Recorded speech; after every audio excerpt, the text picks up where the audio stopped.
ಕಟ್ಟುವೆವು ಕಟ್ಟುವೆವು ಕಟ್ಟುವೆವು ಕಟ್ಟುವೆವು ಹುರಿಕಟ್ಟೆ ಧ್ವಂಸಗೊಳಿಸಿದ Muslim ಮತಾಂಧರಿಗೆ ಹುರಿಕಟ್ಟೆ ಧ್ವಂಸಗೊಳಿಸಿದ Muslim ಮತಾಂಧರಿಗೆ ಹುರಿಕಟ್ಟೆ ಧ್ವಂಸದ ಹಿಂದಿರುವ Muslim ಮುಖಂಡರನ್ನ ಹುರಿಕಟ್ಟೆ ಧ್ವಂಸದ ಹಿಂದೆ ಶ್ರೀರಾಮ್ ಜೈ ಶ್ರೀರಾಮ್ ಕಟ್ಟುವೆವು ಕಟ್ಟುವೆವು ಕಟ್ಟುವೆವು ಕಟ್ಟುವೆವು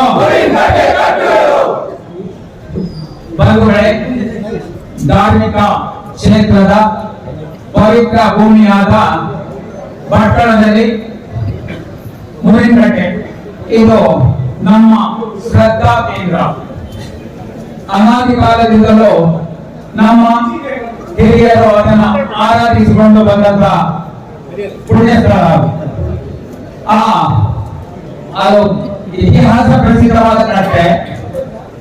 ಆ ಕಟ್ಟೆ ಇತ್ತೀಚೆಗೆ ನ್ಯಾಷನಲ್ ಹೈವೇ ಅಗಲೀಕರಣದ ಸಂದರ್ಭದಲ್ಲಿ ಅದನ್ನ ಸ್ಥಳಾಂತರ ಮಾಡಬೇಕಾಗಿತ್ತು. ಆ ಸಂದರ್ಭದಲ್ಲಿ ತಾಲೂಕು ಆಡಳಿತ ನಿಗದಿಪಡಿಸಿದ ಸ್ಥಳದಲ್ಲಿ ಅದೇ ರೀತಿ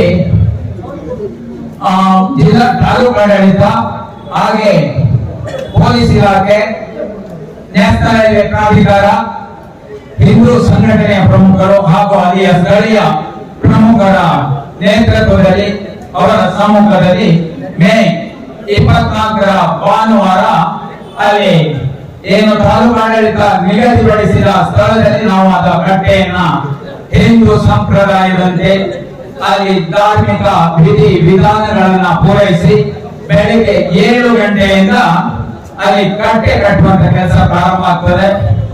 7 ಗಂಟೆಯಿಂದ 11 ಗಂಟೆ ಒಳಗೆ ಕಟ್ಟೆ ಕೆಲಸ ಮುಗಿಸಿ ಏನು ಅಷ್ಟೊತ್ತಿಗೆ ಕಟ್ಟೆ ಕೆಲಸ ಮುಗಿದಿರ್ತದೆ.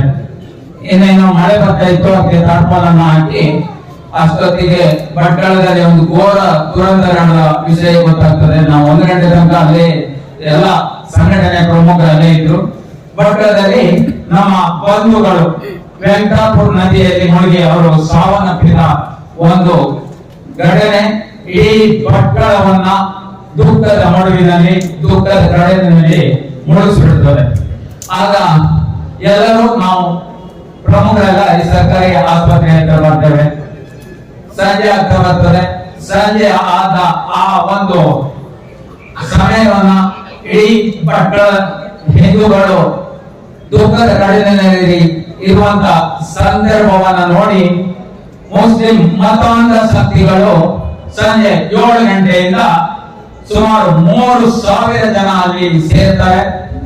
ನಮ್ಮ ಧಾರ್ಮಿಕ ಶ್ರದ್ಧಾ ಕೇಂದ್ರವನ್ನ ಏನು ಹೊಸದಾಗಿ ನೂತನವಾಗಿ ಕಟ್ಟಿದಂತ ಆ ಧ್ವಂಸ ಮಾಡಿದ ವಿಷಯವನ್ನ ಖಂಡಿಸುವಗೋಸ್ಕರ ಇವತ್ತು ಹಿಂದೂ ಸಂಘಟನೆಗಳ ಒಕ್ಕೂಟ ಅದರ ವತಿಯಿಂದ ಆಯೋಜಿಸಿದಂತ ಈ ಸಭೆಗೆ ನಾವೆಲ್ಲ ಆಗಮಿಸಿದ್ದೀರಿ.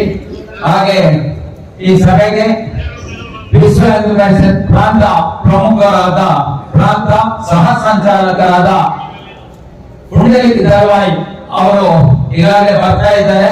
ಅವರನ್ನ ಇಲ್ಲೆಲ್ಲಾದ್ರೂ ಸಭೆಯಿದೆ, ಅವರು ದಯವಿಟ್ಟು ಇಲ್ಲಿ ಮೇಲ್ಭಾಗಕ್ಕೆ ಬರಬೇಕು ಅಂತ ನಾನು ವಿನಂತಿಸಿಕೊಳ್ತಾ ಇದ್ದೇನೆ.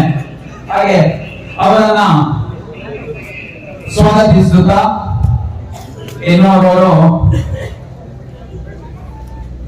ಅಪ್ರತಿಮ ವಾಗ್ಜರಿ, ಅಪಾರ ಜ್ಞಾನಕೋಶ, ಸಿಂಹ ಧ್ವನಿ, ಗರ್ಜನೆಯ ಧ್ವನಿ, ನಮ್ಮೆಲ್ಲರ ಅಭಿಮಾನದ ನಾಯಕ, ಹಿಂದೂ ಜಾಗರಣ ವೇದಿಕೆ ದಕ್ಷಿಣ ಪ್ರಾಂತ ಪ್ರಮುಖರಾದ ಶ್ರೀಕಾಂತ್ ಶೆಟ್ಟಿ ಅವರನ್ನ ನಾನು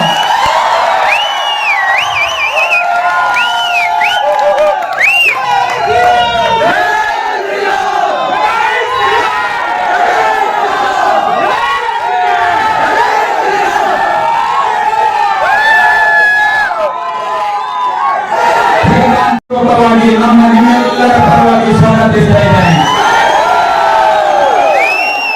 ಹಿಂದೂ ಜಾಗರಣ ವೇದಿಕೆಯ ಜಿಲ್ಲಾ ಸಂಯೋಜಕರಾದ ಸುಬ್ರಹ್ಮಣ್ಯ ಕುಂಟಯೂರು ನಮ್ಮೊಂದಿಗಿದ್ದಾರೆ. ಅವರನ್ನು ಆತ್ಮೀಯವಾಗಿ ಸ್ವಾಗತಿಸ್ತಾ ಇದ್ದೇನೆ.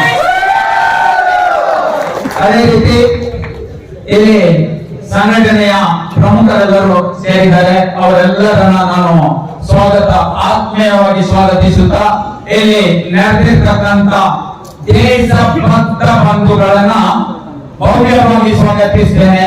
ಹಾಗೆ ಆ ದಿನ ಸಮಾಜದ ಎಲ್ಲ ಇಲ್ಲಿ 31 ಸಮಾಜದ ಪ್ರಮುಖರನ್ನ ನಾವು ಭೇಟಿಯಾಗಿದ್ರು ಸಂಘಟಕರು. ಆ ಎಲ್ಲ ಸಮಾಜದ ಪ್ರಮುಖರು ಇಲ್ಲಿ ಆಗಮಿಸಿದ್ದಾರೆ. ಅವರಿಗೂ ಕೂಡ ನಾನು ಭವ್ಯವಾಗಿ ಸ್ವಾಗತವನ್ನು ಕೊಡ್ತಾ ಇದ್ದೇನೆ. ಅದೇ ರೀತಿ ಆ ದಿನ ಮತಾಂಧ ಶಕ್ತಿಗಳು ಆ ಕಟ್ಟೆಯನ್ನ ಧ್ವಂಸ ಮಾಡಿದ ವಿಚಾರದ ತಿಳಿದ ತಕ್ಷಣ ನಮ್ಮ ಪ್ರಮುಖರೆಲ್ಲ ರಾತ್ರಿ ಪೊಲೀಸ್ ಸ್ಟೇಷನ್ ಹೋಗಿ ಸಾಂಕೇತಿಕ ತಡೆಯನ್ನ ಮಾಡ್ತೇವೆ. ನಂತರ ನಮ್ಮ ಕೆಲವು 50 ಪ್ರಮುಖರು ಅಲ್ಲಿ ಕಟ್ಟೆ ಏನು ಧ್ವಂಸ ಮಾಡಿದ್ರು ಆ ಸ್ಥಳಕ್ಕೆ ಅಲ್ಲಿಗೆ ಹೋಗ್ತಾರೆ. ಅದನ್ನ ನಾವು ಶೌರ್ಯ ಅಂತ ಕರಿತೇವೆ. ಅದನ್ನ ಶೌರ್ಯ ಅಂತ ನಾವು ಕರಿತೇವೆ. ಯಾಕಂದ್ರೆ ಅವತ್ತು ಆ ಮುಸ್ಲಿಂ ನರಿಗಳು ಅಕ್ಕಪಕ್ಕದ ಹೋಟೆಲ್ ನಲ್ಲಿ ಅಕ್ಕಪಕ್ಕದ ಎಣಿಕೆ ನೋಡ್ತಾ ಇದ್ರು.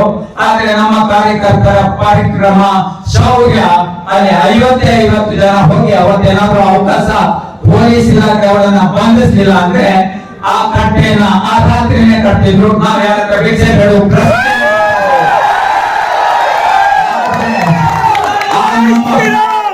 ಪ್ರಮುಖರು ಆ ಕಾರ್ಯಕರ್ತರು ಇಲ್ಲಿ ನಮ್ಮ ಮಧ್ಯದಲ್ಲಿದ್ದಾರೆ. ಅವರನ್ನು ನಾನು ಗೌರವಪೂರ್ವಕವಾಗಿ ಸ್ವಾಗತಿಸ್ತೇನೆ.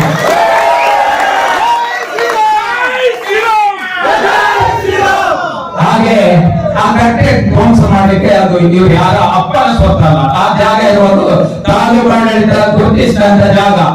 ಇವರಿಗೆ ಏನು ಹಕ್ಕಿತ್ತು ಅದನ್ನ ಧ್ವಂಸ ಮಾಡುವಂತದ್ದು, ಇವರಿಗೆ ಏನು ಅಧಿಕಾರ ಇತ್ತು. ನೀವು ಕರೆಗೊಂಡ ತಕ್ಷಣ 300 ಜನ ಬರ್ತೀರಿ ಅಂತಂದ್ರೆ ನೀವು ಆ ರೀತಿ ದೌರ್ಜನ್ಯವನ್ನ ಎಸೆತೀರಿ ಅಂದ್ರೆ ನಾವು 5,000 ಜನ ಸೇರಿದ್ರೆ ಆ ರೀತಿ ನಾವು ಕಾನೂನನ್ನ ಕೈ ತಗೊಳ್ತೇವಾ? ನಮಗೆ ಕಾನೂನು ಸುವ್ಯವಸ್ಥೆ ಬಗ್ಗೆ ಅಪಾರ ಗೌರವ ಇದೆ. ನೀವು ಅದನ್ನ ನ್ಯಾಷನಲ್ ಹೈವೇ ಬಂದ್ ಮಾಡಿದ್ರಿ. ಸತತ 1 ಗಂಟೆ ಲೆಕ್ಕದಲ್ಲಿ ನ್ಯಾಷನಲ್ ಹೈವೇ ಬಂದ್ ಮಾಡಿದ್ರಿ. ನಾವು ಯಾವುದೋ ಒಂದು ಪ್ರಕರಣದಲ್ಲಿ 10 ನಿಮಿಷ ಇದೇ ಜಾಗದಲ್ಲಿ ನಾವು ನ್ಯಾಷನಲ್ ಹೈವೇ ಬಂದ್ ಮಾಡಿದ್ರು ಅಂತ ಹೇಳಿ ನಮ್ಮ 23 ಜನರಿಗಾದ್ರೆ ಕೇಸ್ ನಡೀತಾ ಇದೆ. ಅವತ್ತು 3,000 ಜನ ಸೇರಿದ್ರು. ಈಗ ಎಷ್ಟು ಜನರ ಮೇಲೆ ನೀವು ಕೇಸ್ ಬುಕ್ ಮಾಡಿದ್ರಿ? ಅದೇ ರೀತಿ ಎಷ್ಟು ಜನರು ಬಂಧನ ಆಗಿದೆ. ಅಲ್ಲಿ ಸೇರಿದಂತ ಯಾವುದೇ ತಂಜಿಮ್ ಲೀಡರ್ ಮೇಲೆ ಕೇಸ್ ಆಗ್ಲಿಲ್ಲ. ನಮ್ಮ ಗೋವಿಂದ ನಾಯ್ಕರ ಮೇಲೆ ಕೇಸ್ ಆಗಿದೆ, ನಮ್ಮ ಸುನಿಲ್ ನಾಯ್ಕರ ಮೇಲೆ ಕೇಸ್ ಆಗಿದೆ, ಹಿಂದೂ ಸಂಘಟನೆಯ ಪ್ರಮುಖರು, ಹಿಂದೂ ಜಾಗರಣ ವೇದಿಕೆಯ ಪ್ರಮುಖರ ಮೇಲೆ ಕೇಸ್ ಆಗಿದೆ. ಹಾಗೆ ಮುನಿಕಟ್ಟಿ ಬಗ್ಗೆ ಒಂದೆರಡು ವಿಚಾರ ಹೇಳುವುದಾದ್ರೆ ಅದು ಅನಾದಿ ಕಾಲದಿಂದ ನಮ್ಮವರು ಅದನ್ನ ಆರಾಧಿಸಿಕೊಂಡು ಬರುವಂತದ್ದು. ಈ ಘಟನೆ ನಮ್ಗೆ ಒಂದೊಂದೇ ಗೊತ್ತಾಗ್ತಾ ಇದೆ. ಏನಂದ್ರೆ ಆ ಕಟ್ಟೆಗೆ ಮೊನ್ನೆ ಮುಳೇಶ್ವರಕ್ಕೆ ಹೋದಂತ ಸಂದರ್ಭದಲ್ಲಿ ನನಗೊಂದು ಅಲ್ಲಿಯ ಪ್ರಮುಖರೊಬ್ಬರು ಹೇಳ್ತಾ ಇದ್ರು, ವಯಸ್ಸಾದವರು, ನಾವು ಇಲ್ಲಿ ಆದಿವಾಸಿ ಮನೆಗೆ ನಾವು ಪೂಜೆ ಕೊಡ್ಬೇಕಂತ ವರ್ಗದ ಪೂಜೆಗೆ ಹೋಗೋದಾದ್ರೆ ಮುನಿನ್ ಕಟ್ಟಿಗೆ ಹೋಗಿ ಮೊದಲು ಪೂಜೆ ಮಾಡಿ ಅದ ನಂತರ ಆದಿವಾಸಿ ಬಂದು ಅಲ್ಲಿ ಹೋಗಿ ಪೂಜೆ ಕೊಡುವಂತ ಪದ್ಧತಿ ಇದೆಯಂತೆ. ಹಾಗೆ ಶ್ರೀಧರ ಸ್ವಾಮಿಗಳು ರಾಷ್ಟ್ರದ ಹಿತಕ್ಕಾಗಿ ನಮ್ಮೆಲ್ಲರ ರಕ್ಷಣೆಗಾಗಿ ಹಗಲಿರುಳೆನ್ನದ ದುಡಿದ ಸಚ್ಚಿದಾನಂದ ಸ್ವರೂಪದ ಭಗವಾನ್ ಶ್ರೀಧರ ಸ್ವಾಮಿಗಳು ಚಿತ್ತೈಸಿದ ಕ್ಷೇತ್ರ ಇದು. ಅದು ನಮ್ಮ ಶ್ರದ್ಧಾ ಕೇಂದ್ರ. ಹಾಗೆ ಅದೇ ರೀತಿ ಅಲ್ಲಿ ಅನೇಕ ಭಾಗಗಳಿಂದ ಬಲಿಯನ್ನ ಈ ಗಡಿ ಹಬ್ಬ ಅಂತ ನಾವೇನ್ ಕರೀತೇವೆ ಆ ಸಂದರ್ಭದಲ್ಲಿ ಬಲಿ ತಗೊಂಡಿರುವಂತಹ ಪದ್ಧತಿ ಇತ್ತು. ಹಾಗೆ ದಿನ ಹೋಗುವಂತ ಸಂದರ್ಭದಲ್ಲಿ ಕಾಯಿ ಹೊಡೆದಂತ ಹೋಗುವಂತ ಪದ್ಧತಿ. ಮನೆಯವರು ಒಬ್ಬ ಹೇಳ್ತಿದ್ದ ಅಲ್ಲಿ ಕಸಕ್ಕನ್ನು ಹಾಕ್ತಾರೆ ಅಂತ ಹೇಳಿ. ನಿನ್ನ ಕಣ್ಣಿಗೆ ಕಸ ಕಾಣಬಹುದು, ನಮಗೆ ಅದು ನಮ್ಮ ಪೂಜಾ ಪದ್ಧತಿ, ನಮ್ಮ ಧಾರ್ಮಿಕ ಶ್ರದ್ಧೆ. ಇನ್ನು ಹಲವರು ನಮ್ಮ ಪ್ರಮುಖರು ಇಲ್ಲಿ ಮಾತನಾಡುವರಿದ್ದಾರೆ. ಅವಕಾಶಕ್ಕಾಗಿ ಧನ್ಯವಾದಗಳು. ಜೈ ಶ್ರೀರಾಮ್. ಆರ್ಕೆ ಟಿವಿ ಸದೃಢ ಸಮಾಜಕ್ಕಾಗಿ ಈ ಕಾರ್ಯಕ್ರಮ ತಮಗೆ ಇಷ್ಟವಾದಲ್ಲಿ ದಯವಿಟ್ಟು ಲೈಕ್ ಮಾಡಿ, ಶೇರ್ ಮಾಡಿ, ಸಬ್ಸ್ಕ್ರೈಬ್ ಮಾಡಿ. ಧನ್ಯವಾದಗಳು.